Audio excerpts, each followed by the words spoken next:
सागर सिन्हा फिर से आपके बीच में द बेस्ट चैनल पे एक नया वीडियो लेकर आया हूं। और आज का जो हमारा वीडियो है ये हमारा मैथमेटिक्स से रिलेटेड जो हमारा एसआई और सीआई अर्थात साधारण ब्याज एवं चक्रवृद्धि ब्याज जो चैप्टर है उससे रिलेटेड है। और एक बार मैं फिर बता दूं कि इस चैप्टर में भी हम लोग बिना XYZ के और बिना ही किसी फॉर्मूले के देखेंगे कि कैसे क्वेश्चन को आसानी से हल किया जा सकता है। तो आइए हम लोग बात करते हैं हमारे जो आज का जो टॉपिक है वो टॉपिक है हमारा SI एंड CI।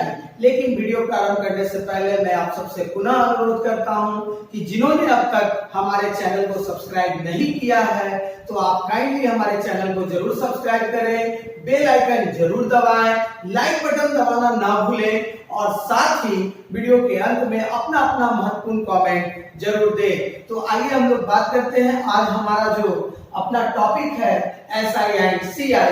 तो सबसे पहले यहाँ पर हमारे पास साधारण ब्याज और चक्रवृद्धि ब्याज में जो मोस्ट इंपॉर्टेंट पॉइंट होता है वो है हमारा इंटरेस्ट। इंटरेस्ट कहने का तात्पर्य है ब्याज। तो ब्याज क्या होता है? तो ब्याज के लिए हम सिंपल फॉर्म में इसको बता सकते हैं कि जब कोई एक निश्चित राशि है, राशि मीन्स कोई भी मूल्य, कोई भी रुपए एक निश्चित राशि है और उस राशि को एक निश्चित समय के लिए एक निश्चित दर से अगर हम कहीं उधार पर देते हैं या हम उधार लेते हैं तो उस समय अवधि के पश्चात जो उस पर अतिरिक्त राशि प्राप्त होती है वो क्या कहलाती है? हमारा ब्याज। तो सिंपल सा बात है कि अगर अभी हमारे पास 100 रुपए है और 100 रुपया मैंने किसी को उधार दिया और मैंने बोला कि कल मैं तुमसे 105 रुपया लूंगा, तो 100 रुपया के साथ साथ जो 5 रुपया हमें प्राप्त हुआ एक्स्ट्रा वो क्या कहलाया? ब्याज कहलाया। तो आइए हम लोग बात करते हैं बेसिक फॉर्मेट पे कि इंटरेस्ट। तो सिंपल सा लॉजिक है कि हमारा जो इंटरेस्ट है ये इंटरेस्ट हमारा दो प्रकार से, पहला हमारे पास जो इंटरेस्ट है वो है हमारा SI कहने का मतलब सिंपल इंटरेस्ट, सिंपल कहने का मतलब साधारण ब्याज। पहला हमारा जो है टॉपिक वो है हमारा साधारण ब्याज और साथ ही साथ इसका जो दूसरा टॉपिक है हमारे पास वो है हमारा CI कहने का तात्पर्य कंपाउंड इंटरेस्ट। कंपाउंड करने का मतलब चक्रवृद्धि, यानी हमारे पास ये जो हमारा दूसरा टॉपिक है वो है हमारे पास चक्रवृद्धि ब्याज। और बच्चे डरते हैं इस फॉर्मेट में तो कोई दिक्कत नहीं है, बच्चे को आराम से वो क्वेश्चन जो हल्के क्वेश्चन होते हैं उसको आसानी से बना लेते हैं। लेकिन इस फॉर्मेट में भी अगर कुछ ऐसे लैंग्वेज रिलेटेड क्वेश्चन रहते हैं जहां बच्चे फंस जाते हैं, लेकिन चक्रवृद्धि ब्याज वाले क्रम में बच्चे हमेशा फंस जाते हैं, फॉर्मूलाज पे बच्चे हमेशा फंस जाते हैं, किस्त वाले क्वेश्चन पे या सिंपल इंटरेस्ट पे भी किस्त वाले क्वेश्चन पे बच्चे फंस जाते हैं। तो हम लोग देखेंगे एकदम बेसिक फॉर्मेट से कि हमारा जो सबसे पहला जो ये टॉपिक है, आज जो हमारा टॉपिक मैं शुरू करूंगा वो टॉपिक है हमारा सिंपल इंटरेस्ट अर्थात SI से। तो हम लोग SI से बात करेंगे कि क्वेश्चन को कैसे बनाया जाएगा। देख रहे हैं कि जो आज का हमारा जो टॉपिक है साधारण ब्याज अर्थात सिंपल इंटरेस्ट, तो ऐसे प्रश्न में जो मेन इंपॉर्टेंट पॉइंट होते हैं इस टॉपिक में वो सारे पॉइंट की मैं बात करता हूं। तो सबसे पहले हमारे पास एक पॉइंट होता है मूलधन। मूलधन कहने का तात्पर्य हम इसको कह सकते हैं प्रिंसिपल फॉर P। प्रिंसिपल करने का मतलब जो धनराशि मैंने उधार दी या जो धनराशि मैंने उधार ली वो उधार में ली गई धनराशि अर्थात ऋण, अर्थात जो भी हमने बोरो किया अमाउंट को, दैट इज कॉल्ड हमारे पास वो क्या कहलाया? प्रिंसिपल कहलाया। जैसे इसका दूसरा हमारे पास है समय। समय कहने का तात्पर्य हमारे पास टाइम फॉर T, इसको हम लोग डिनोट करते हैं T से। तीसरा हमारे पास है दर कहने का तात्पर्य रेट फॉर हम इसको डिनोट करते हैं R से। और साथ में हमारे पास अब बात होता है ब्याज। ब्याज कहने का तात्पर्य हमारे पास इंटरेस्ट यानी जो अतिरिक्त धन प्राप्त होगा। और इसी के साथ जब मूलधन और ब्याज को एक साथ संयुक्त रूप से ले लिया जाए तो उसे हम लोग कहते हैं मिश्रधन। मिश्रधन कहने का तात्पर्य हमारे पास इसे अमाउंट हम लोग करते हैं और अमाउंट को हम लोग A से डिनोट करते हैं। यानी कहने का तात्पर्य पूरे SI और पूरे CI में हमारे पास ये 5 इंपॉर्टेंट पॉइंट हैं और इन इंपॉर्टेंट पॉइंट पे हम लोग चर्चा करेंगे। और साथ ही यहाँ पर देख रहे हैं कि अगर आपको याद होगा अपना बेसिक कंसेप्ट पे, स्कूल लेवल वाले कंसेप्ट पे, तो याद होगा कि अगर हमें इंटरेस्ट निकालना है तो ये 3 पार्ट दे रखा होना जरूरी है। या कहने का तात्पर्य कोई भी इन चारों में से, शुरुआती चारों में से कोई भी 3 देगा तो हम चौथा फाइंड आउट कर सकते हैं। तो ऐसा नहीं है, मैं आज इस कथन को काट रहा हूं। सिंपल सा लॉजिक है कि हमारे पास कोई भी 2 टर्म नजर आएंगे तो हम बाकी के ये 3 यानी एक्स्ट्रा अर्थात 5 टर्म हम ज्ञात कर सकते हैं। तो कैसे कर सकते हैं, और वो भी बिना फॉर्मूलाज के कैसे कर सकते हैं, तो इस पर हम लोग चर्चा करते हैं। लेकिन जो बेसिक फॉर्मूलाज हैं हम लोग उस पर पहले बात करते हैं कि वो फॉर्मूलाज क्या है, लेकिन हमें उसका यूज नहीं करना है। तो आइए हम लोग बात करते हैं जो हमारा एसआई के कंसेप्ट में जो फॉर्मूलाज है उस पर बात करते हैं। जैसे सिंपल सा लॉजिक आपने ध्यान दिया होगा कि जब भी हम इंटरेस्ट निकालते हैं, इंटरेस्ट इज इक्वल टू हम लिख सकते हैं P into R into T by 100, यानी कहने का तात्पर्य ब्याज बराबर मूलधन गुने दर गुने समय बटा 100। इसी टर्म से हमारे पास दूसरा नंबर अगर पॉइंट अगर हम देखें, अगर हम यहाँ से प्रिंसिपल निकालें तो हम क्या लिखते हैं, interest into 100 by R into T.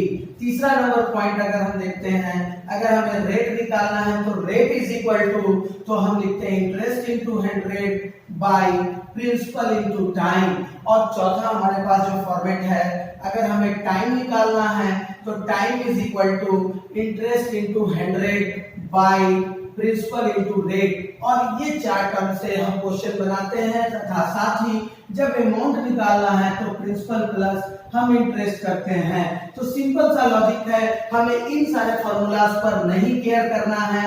हम लोग बिना फॉर्मूला को यूज किए हुए क्वेश्चन को आसान तरीकों से बनाएंगे। तो कैसे क्वेश्चन को बनाया जाएगा हम लोग देखते हैं। तो बेसिक सा फॉर्मेट में लूंगा और आप ध्यान दें कि सिंपल इंटरेस्ट बनाने के लिए कुछ भी एक्स्ट्रा हमें करने की जरूरत नहीं है। तो मैं जो बता रहा हूं उस पर काइंडली आप ध्यान जरूर कि सिंपल सा बात है। पहले इंटरेस्ट अगर निकाला जाए तो हम लोग लिखते हैं interest is equal to P R T by 100। और यहाँ ध्यान दें interest is equal to P R T by 100। और साथ ही हम ऐसा लिख सकते हैं interest is equal to P into R T by 100, हम ऐसा लिख सकते हैं। तथा साथ ही हम लिख सकते हैं interest is equal to R T percent. अब यहाँ बाई 100 है तो हमने इसको परसेंट के टर्म में तोड़ दिया, इनटू प्रिंसिपल। और हमारा इंटरेस्ट यहाँ से ज्ञात होगा, interest is equal to R T percent into principal. And also we can say that interest is equal to R T percent. और ये हमारा इंटरेस्ट हो गया।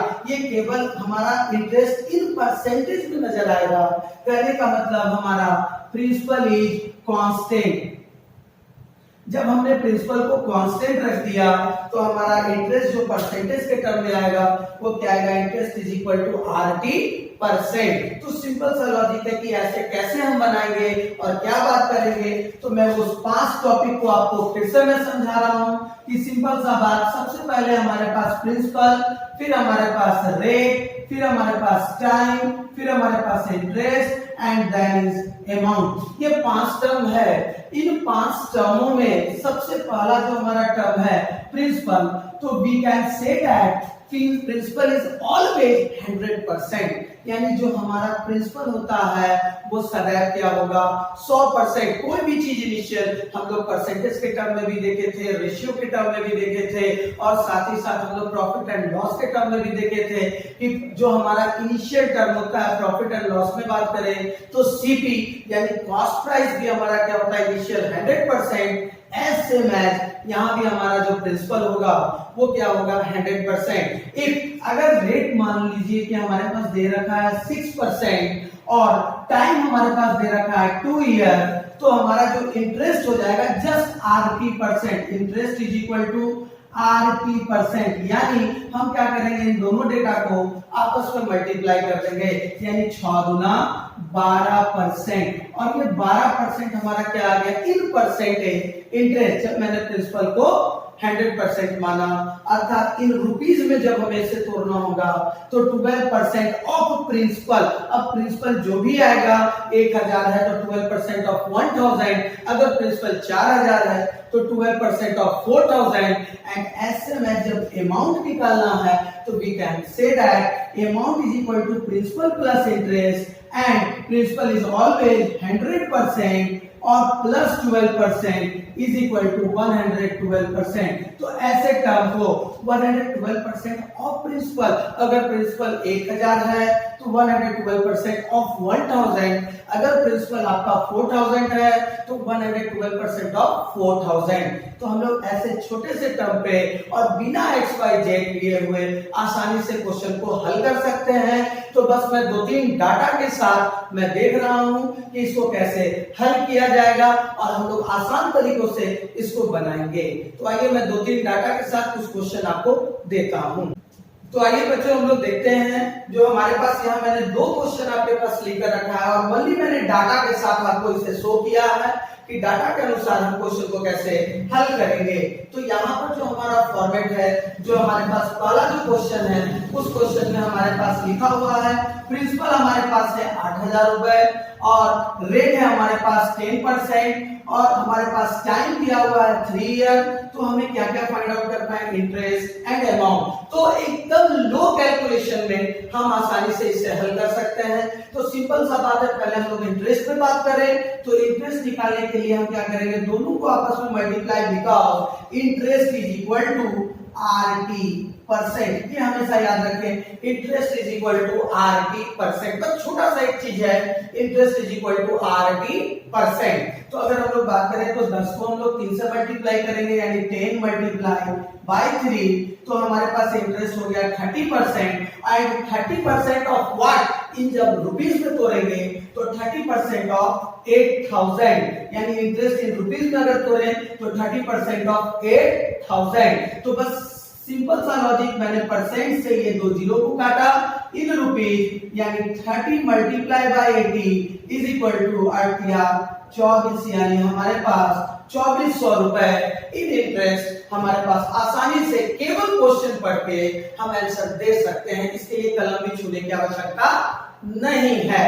तथा साथ ही अगर हम लोग बात करें कि जब हम अमाउंट निकालें तो अगर मान लीजिए हमारे पास इंटरेस्ट दे रखा है, प्रिंसिपल दे रखा है, तो अमाउंट इज सो इजी कि हम अमाउंट को अगर डायरेक्ट निकालें तो 8000 एंड प्लस 2400 यानी 10,400 रुपीज हमारे पास यहाँ आंसर आ जाएगा।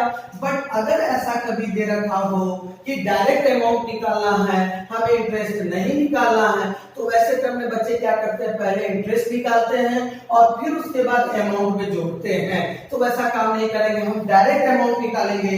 और डायरेक्ट अमाउंट कैसे निकलेगा, तो बस केवल multiply of rate and time, यानी 10% multiply by 3 is equal to 10 3 जा 30, यानी 30% ऑफ 8000। यानी कहने का मतलब जब अमाउंट बनेगा तो इसमें principal plus interest is equal to 100% plus 30% is equal to हम यहाँ 130% और हमारे पास क्या होगा, प्रिंसिपल। एंड मैं देख रहा हूं कि प्रिंसिपल हमारे पास 8000 है, तो फिर से मैं परसेंट से 2 जीरो को काट दूंगा, यानी 1% से 2 जीरो कटता है और हमारे पास अमाउंट जो निकलेगा 130 गुना 80 और हम लिख सकते हैं 38 जा 104 एंड 00, यानी कहने का तात्पर्य 10,400 रुपए हमारे पास अमाउंट आ गया। कुछ बच्चे अगर ऐसे भी करना चाहते हैं कि थोड़ा सा अगर उनको दिक्कत हो रहा है कि परसेंट से 2 जीरो कैसे कटेगा, तो सिंपल सा लॉजिक है 130% ऑफ प्रिंसिपल, यानी कहने का तात्पर्य हम कर सकते हैं 130% means by 100 and multiply by principle it means 8000। तो 2 जीरो से तो ये 2 जीरो कट ही गया। अब 13 और 8 है, 38 जा 104 एंड 2 जीरो हमारे पास, यानी हमारे पास ये आंसर 10,400 आ गया। तो ऐसे सिंपल वे में हम क्वेश्चन को आसानी से हल कर सकते हैं। तो हम लोग देखते हैं नेक्स्ट क्वेश्चन की ओर, जो हमारे पास ओनली डेटा में है। इस बार हमारे पास क्वेश्चन में अमाउंट दे रखा है, हमारे पास रेट दे रखा है, टाइम दे रखा है, बट इंटरेस्ट और प्रिंसिपल हमें निकालना है। तो अमाउंट, रेट और टाइम के साथ साथ हम प्रिंसिपल और इंटरेस्ट, प्रिंसिपल तो दिया नहीं है और ध्यान दे इंटरेस्ट भी दिया नहीं है, तो ऐसे क्रम में बच्चे क्या करते हैं कि प्रिंसिपल को वो x मानते हैं और फिर उसके बाद इंटरेस्ट को वो y मानते हैं। दो इक्वेशन पुट करते हैं या x के टर्म पे से हल करते हैं, तो वैसा कुछ नहीं करना है। It's so easy. अगर हम लोग बात करें तो हमें प्रिंसिपल पहले निकालना होगा, तो we know that principal is always 100%। जो हमारा प्रिंसिपल है वो क्या होता है, ऑलवेज 100%। इन परसेंटेज पहले मैं बात कर रहा हूं, और जब इंटरेस्ट में निकालूं तो interest is just 80%। Interest is just 80%। फिर से मैं लिख दे रहा हूं, इंटरेस्ट इज इक्वल टू 80% जब प्रिंसिपल हमारा कांस्टेंट होगा। तो अब यहां ध्यान दें, इंटरेस्ट के बारे में टर्म में अगर मैं लिखूं तो 12 गुना 24%, तो कंफर्म हो गया हमारे पास कि जो अमाउंट होगा वो प्रिंसिपल और इंटरेस्ट का सम है, यानी 100 प्लस 24 इज इक्वल टू 124%। और वही यूनिटरी मेथड जो हम लोग यूज करते हैं, उसी मेथड पे हम इसे हल कर सकते हैं। अर्थात हम लिख सकते हैं कि 124% का वैल्यू हमारे पास 496, तो अगर हम 1% का वैल्यू निकाले तो 496 बाय 124, और देख रहे हैं कि 124 से ये 4 टाइम पूरा का पूरा कैंसिल हो जाएगा, यानी 1% का वैल्यू हमारे पास 4 आया। तो अगर हम इंटरेस्ट निकालेंगे तो इट इज मल्टीप्लाई बाय 4, 24 4 जा 96 rupees, and it is also multiplied by 4 और it is called 400 rupees, और इन दोनों को जब हम जोड़ते हैं तो 496 आ जाता है। तो ऐसे छोटे छोटे पॉइंट से हम लोग बात करेंगे और हम लोग देखेंगे कि एसआई के क्वेश्चन को कैसे आसानी से हम हल कर सकते हैं। तो एक इंपॉर्टेंट पॉइंट मैं एसआई के लिए आपको बता रहा हूं। सो इंपॉर्टेंट पॉइंट पे अगर हम लोग ध्यान दें, जैसे simple interest first year is equal to SI, second year is equal to SI, third year is equal to SI, and year, यानी each and every year SI जो होगा हमारा वो क्या होगा, इक्वल होगा। इसे मैं एक एग्जांपल के द्वारा आपको समझा रहा हूं। अगर प्रिंसिपल हमारे पास 100 रुपया दे रखा है और रेट हमारे पास 10% दे रखा है, टाइम हमारे पास 1 ईयर है, तो हमारा इंटरेस्ट जो होगा 10 into 1 is equal to 10%, 10% of principal. इसको हम लिख सकते हैं 10% ऑफ प्रिंसिपल मींस 100। अब यहाँ पर ध्यान दें, परसेंट से 2 जीरो खत्म, यानी 10 मल्टीप्लाई बाय 1। यहाँ पर हमारा जो इंटरेस्ट आया वो आया 10 रुपए। तथा साथ ही अब हम आगे बढ़ते हैं। अगर मैंने प्रिंसिपल को चेंज नहीं किया, मैंने रेट भी चेंज नहीं किया 10%, एंड टाइम को मैंने क्या किया, यहाँ 1 ईयर था और यहाँ मैंने टाइम को 2 ईयर कर दिया, तो हमारे पास अब यहाँ इंटरेस्ट आएगा। तो interest is equal to RP% of P, यानी ये दोनों को मल्टीप्लाई करेंगे तो 20%, यानी 20% ऑफ 100। और फिर से देखिए कि परसेंट से 2 जीरो कट गया, यानी यहाँ हमारे पास आया 20 रुपया। अगर ऐसा ही अगर हम 3 ईयर में भी करेंगे तो वहां पर हमारे पास इंटरेस्ट जो आएगा वो आएगा कितना, 30 रुपया। तो सिंपल सा लॉजिक है, जैसे जैसे साल बढ़ रहा है हमारा इंटरेस्ट हर साल 10 रुपया ऐड होता जा रहा है। यानी अगर बात किया जाए कि 3 साल के लिए देखा जाए तो सिंपल सा लॉजिक, प्रिंसिपल अगर हमारे पास 100 रुपया, रेट हमारे पास 10%, टाइम हमारे पास 3 ईयर, तो इंटरेस्ट अगर हम निकालें तो RT% यानी 10 मल्टीप्लाई बाय 3 यानी 30% ऑफ 100। फिर से परसेंट से 2 जीरो, यानी हमारे पास यहाँ इंटरेस्ट कितना आया, 30 रुपया।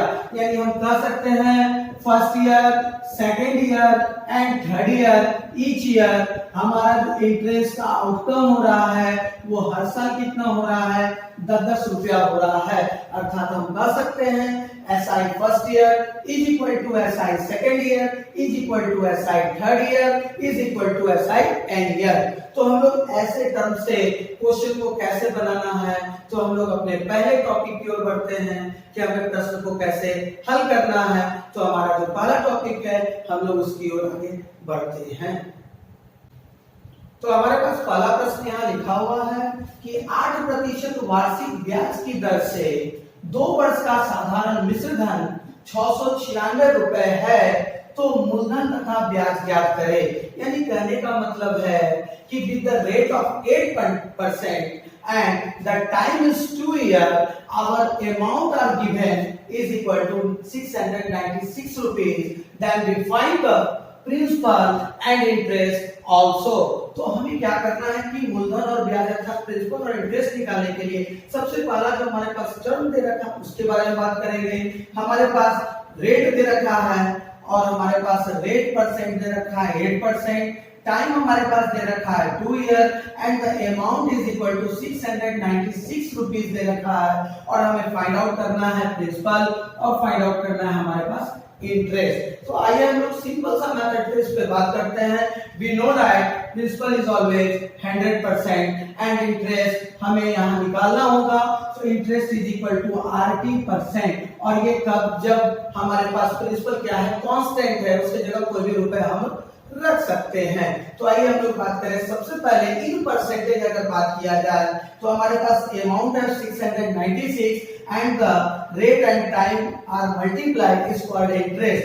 Interest is equal to RT%. We know that interest is equal to RT%. और इसी पे फॉर्मेट पे हम लोग बात करें तो 8 और 2 को अगर मल्टीप्लाई करें 8 2 16%, हमारे पास क्या आएगा interest. Interest in percentage is equal to 16%। अब यहाँ पर ध्यान देना है कि जब हम अमाउंट दे रखा है तो amount is equal to principal plus interest and principal is always 100% plus 16% is equal to 116%। तो हम आसानी से देखेंगे कि अकॉर्डिंग टू यूनिटरी मेथड एक एक नियम के रूल्स एकदम जो हम लोग का बेसिक कंसेप्ट है कि 116% का वैल्यू हमारे पास 696 रुपीस दे रखा है तो 1% का वैल्यू निकालेंगे 696 बाय 116। यानी अगर हम इसको डिवाइड करते हैं तो 696 डिवाइडेड बाय 116 और ये हम देख रहे हैं कि 6 टाइम ये कंप्लीटली कट जाएगा। 6 टाइम कट जाएगा इट मींस 1% का वैल्यू जो हमारे पास आ गया वो आ गया कितना 6 रुपीस। तो प्रिंसिपल हमारे पास 100% है तो 100 multiply by 6 is equal to 600 rupees is the principal and the interest is equal to 16%। तो इंटरेस्ट हमारे पास इन रुपीस 16% मल्टीप्लाई बाय 6 यानी 96 रुपीस इज अमाउंट। तो ऐसे क्वेश्चन को हम केवल और केवल माइंड कैलकुलेशन से आसानी से, हमने क्वेश्चन पढ़ा माइंड कैलकुलेशन किया और आसानी से हम इसको हल कर सकते हैं और वो भी बिना एक्स वाई जेड के, क्योंकि इस क्वेश्चन को बनाने के लिए हमें एक्स का सहारा लेना पड़ेगा अगर हम लोग कंसेप्ट पे चले। लेकिन अगर हम लोग इस फॉर्मेट पे अगर बात करें तो बिना एक्स वाई जेड के ओनली परसेंटेज की बात करें तो परसेंटेज के टर्म में हम इसे आसानी से हल कर सकते हैं। तो आइए हम लोग बढ़ते हैं दूसरे प्रश्न की ओर। अगले प्रश्न की ओर बात करते हैं और अगला प्रश्न हमारे पास यहाँ दे रखा है 800 रुपए की एक धनराशि पर 12% वार्षिक ब्याज की दर से 2 वर्ष का साधारण ब्याज ज्ञात करें। तो सिंपल सा यहाँ लॉजिक है कि हमारे पास क्या क्या दे रखा है। तो प्रिंसिपल हमारे पास दे रखा है 800 रुपए, साथ ही में हमारे पास रेट ऑफ इंटरेस्ट दे रखा है 12% एंड हमारे पास time also given is 2 year. तो सिंपल सा लॉजिक है, हमें क्या क्या ज्ञात करना है। तो सिंपल यहाँ पर हमारे पास सिंपल इंटरेस्ट ज्ञात करना है। द इंटरेस्ट यानी I is equal to RT% of P। तो सिंपल सा बात है, पहले मैं परसेंटेज बात करूं तो रेट एंड टाइम को मल्टीप्लाई यानी 24%, यानी हम कर सकते हैं 24% और हमारे पास क्या दे रखा है 800 और परसेंट से 2 जीरो हम इसको कैंसिल कर सकते हैं। यानी 8 को अगर हम लोग 24 से मल्टीप्लाई करें 8 4 जा 32, 3 बचा हमारे पास कैरी करने के लिए 8 2 जा 16 और 3 90, यानी हम इसका आंसर 192 रुपए यानी 192 रुपीस दे सकते हैं। तो एक अगले क्वेश्चन की ओर हम लोग बात करते हैं, देखते हैं कि ऐसे क्वेश्चन को कैसे हम लोग हल कर सकते हैं। हम अगले क्वेश्चन की ओर बात कर रहे हैं और अगला क्वेश्चन हमारे पास यहाँ दिया हुआ है 15,000 रुपए की धनराशि पर 6% वार्षिक दर से 3 वर्ष का साधारण ब्याज तथा साधारण मिश्र धन ज्ञात करें। तो सिंपल सा मैं आपको एकदम बेस फॉर्मेट से लेके चल रहा हूं और आपको मालूम भी होगा कि मैंने हर वीडियो में आपको ये बताया है कि हम लोग ऊपर ऊपर नहीं पढ़ाएंगे, हम लोग जो आप लोगों को पढ़ाएंगे एकदम बेस फॉर्मेट से, जैसे आप लोग लाइव क्लासरूम में बैठ के पढ़ते हैं एज सेम एज। तो आइए हम लोग बात करते हैं इस प्रश्न की ओर, और इस प्रश्न में हमारे पास दे रखा है प्रिंसिपल हमारे पास है 15,000 रुपए, साथ ही हमारे पास रेट ऑफ इंटरेस्ट इज 6% और साथ ही हमारे पास टाइम दिया हुआ है 3 ईयर। और हमको क्या क्या निकालना है, तो पहला फॉर्मेट हमारे पास है साधारण ब्याज यानी हमें इंटरेस्ट निकालना है, और दूसरा प्रोसेस है हमारे पास साधारण मिश्र धन, अर्थात हमें क्या निकालना है, अमाउंट निकालना है। तो सिंपल सा लॉजिक है कि जब हम इंटरेस्ट की बात करें तो interest is equal to RT% of P। तो सिंपल सा लॉजिक है, RT% को देखिए तो 6 और 3 को मल्टीप्लाई करें, इट मींस इंटरेस्ट हमारे पास 18%। सिंपल सा लॉजिक, इंटरेस्ट हमारे पास 18% ऑफ प्रिंसिपल। तो प्रिंसिपल हमारे पास 15,000 रुपीज दे रखा है, तो यहाँ परसेंटेज से मैं ये 2 जीरो को कैंसिल कर दे रहा हूं, और यहाँ पर 18 और 15 को अगर मैं मल्टीप्लाई करूं तो 270 और साथ ही एक जीरो, यानी हमारे पास जो इंटरेस्ट फाइंड आउट हुआ वो 2700, और अगर हम अमाउंट निकालें तो 15,000 में 2700 हम क्या करेंगे, जोड़ देंगे, यानी अमाउंट हमारे पास 17,700 रुपीज यानी 17,700 रुपए हमारे पास अमाउंट आ जाएगा। नहीं तो डायरेक्ट अगर अमाउंट भी आप याद करें तो अमाउंट के लिए हमारे पास इस परसेंटेज को यानी इंटरेस्ट को हम क्या करेंगे, प्रिंसिपल में ऐड करेंगे, और प्रिंसिपल इज ऑलवेज 100%, यानी अमाउंट इज इक्वल टू 118%, और हम लोग क्या करेंगे 118% ऑफ 15,000। अब यहाँ परसेंट से 2 जीरो कैंसिल, और इसको अगर हम लोग मल्टीप्लाई करेंगे तो 7,700 रुपीज हमारे पास आंसर आएगा। तो ऐसे ऐसे क्वेश्चन पे और इससे भास्ट क्वेश्चन जो हमारे पास एसआई में, प्री के एग्जामिनेशन में, मेंस के एग्जामिनेशन में क्वेश्चन जो एसआई की तरफ से दे रखा होता है, तो पहले हम लोग एसआई के सारे क्वेश्चन को हल करेंगे, और साथ ही उसके बाद हम लोग देखेंगे कि कैसे प्रीवियस ईयर में आपका एसएससी या रेलवे या अदर कोई भी हमारा स्टेट गवर्नमेंट एग्जामिनेशन है उसमें, या बैंकिंग के एग्जामिनेशन में, या अगर बात करें मैट जैक के एग्जामिनेशन में जो क्वेश्चन पूछा रहता है उस लेवल तक के क्वेश्चन को हम लोग देखेंगे। तो हम आप सबसे पुनः निवेदन कर रहे हैं कि हमारे वीडियोस को जरूर लाइक करें और अपना अपना महत्वपूर्ण कमेंट देना ना भूलें। तो फिर हम लोग की मुलाकात होती है एसआई और सीआई के अगले टॉपिक की ओर, और जो अगला टॉपिक है वो आपका और इम्पोर्टेंट नहीं है, तो हमारा बेसिक टॉपिक था जिस पर हम लोगों ने चर्चा किया। तो उस टॉपिक पे देखेंगे कि बिना XYZ के और without use of any formula हम इसको कैसे हल कर सकते हैं। तब तक के लिए धन्यवाद।